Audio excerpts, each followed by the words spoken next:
So we have to keep in mind that some of the medications themselves can also have a contributory role to worse outcomes. So one research that I discussed during this talk in my meeting was that when people with Alzheimer's disease were looked at and we investigated their mortality and how it correlated with their anti-seizure medication use, people who were on older generation of anti-seizure medications compared to newer generation of anti-seizure medications had higher mortality rates.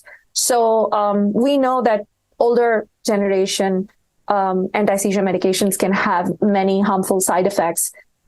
So we should be in older adults using more newer generation medications with less side effects, especially cardiac side effects. So we know some of the medications, especially sodium channel blockers, can have cardiac side effects, which can then in turn be more lead to more critical, worse outcomes in older adults compared to younger adults. So using more newer generation anti-seizure medications, using low doses, if we can get the seizures under control with low doses, then we don't need to go higher.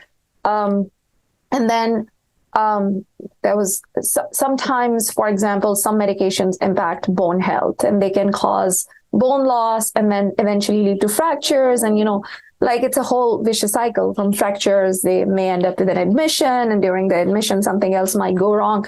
So making sure that anybody who is on a medication that can cause bone loss should be on vitamin D, calcium supplements, and those kind of things. So being more cautious in terms of the choice of medications, aiming for the lowest possible dose to get the seizures under control, closely monitoring the medications, making sure that if there are any side effects, such as like bone loss, they're addressed with other things such as vitamin D and calcium supplement would be some of the considerations in managing older people with epilepsy.